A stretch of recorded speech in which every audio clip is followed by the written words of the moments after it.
Bharatiya Janata party के पवन वाले दांव की बात करेंगे, क्योंकि पवन सिंह जिनके कारण पिछले लोकसभा चुनावों में एनडीए को नुकसान देखने को मिला था, अब बीजेपी में आ चुके हैं। आज पवन सिंह को वापस बीजेपी में शामिल किया गया। उपेंद्र कुशवाहा से वो आज सबसे पहले मिले, क्योंकि उपेंद्र कुशवाहा भी वो कैंडिडेट थे जो काराकाट की सीट से पवन सिंह के आने की वजह से हार गए थे इस सीट पर। लेकिन सबसे पहले उपेंद्र कुशवाहा से मुलाकात हुई और उसके बाद वो बीजेपी में शामिल हुए। इस समय विनोद तावड़े भी उस जगह पर मौजूद थे। शो छोड़ने के बाद पवन सिंह ने कहा था, मेरी जनता ही मेरा भगवान है और चुनाव के समय मेरा फर्ज है कि मैं उनके बीच रहूं। पवन सिंह के इस बयान के बाद ही तय हो गया था कि अब वो पूरी तरह राजनीति में सक्रिय होने जा रहे हैं। इसका सबूत उन्होंने अब खुद दे दिया।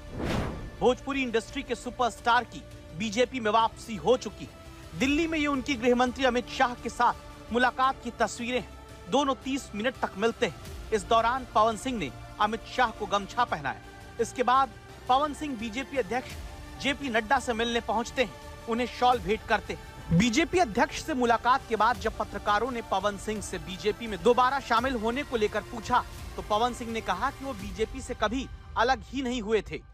आप फॉर्मली दोबारा बीजेपी ज्वाइन करेंगे या ज्वाइन कर लिए हैं? अरे हम अलग हुए ही कहाँ थे, हम साथ हैं।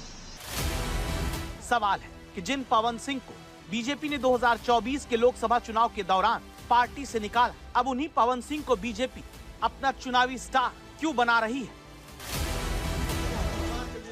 और दिलचस्प बात यह कि बीजेपी में उनकी वापसी की खबर दिल्ली में उपेंद्र कुशवाहा के घर से आई इस तस्वीर से लगती है, जिसमें पवन सिंह राष्ट्रीय लोक मोर्चा के नेता और एनडीए के सहयोगी उपेंद्र कुशवाहा के घर बीजेपी के राष्ट्रीय महासचिव विनोद तावड़े के साथ एक ही सोफे पर बैठे दिखते हैं।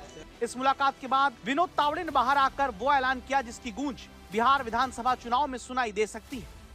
पवन जी बीजेपी में है, बीजेपी में रहेंगे। आदरणीय उपेंद्र कुशवाहा जी ने उनको शुभकामनाएं, आशीर्वाद दिया है और आने वाले चुनाव में एनडीए के लिए पवन जी सक्रियता से काम करेंगे बीजेपी के कार्यकर्ता के नाते। तो सुबह 11:30 बजे पवन सिंह ने बीजेपी महासचिव तावड़े से मुलाकात की और शाम होते होते उन्होंने गृह मंत्री अमित शाह और बीजेपी अध्यक्ष जेपी नड्डा से आशीर्वाद देकर बीजेपी में नई पारी शुरू भी कर दी। लेकिन सवाल ये है कि जिस बीजेपी से नाराज होकर पवन सिंह ने बीजेपी छोड़ी, निर्दलीय चुनाव लड़ा और कई सीटों पर बीजेपी एनडीए की हार का आधार पवन सिंह खुद बने, वो उसी पार्टी में वापस क्यों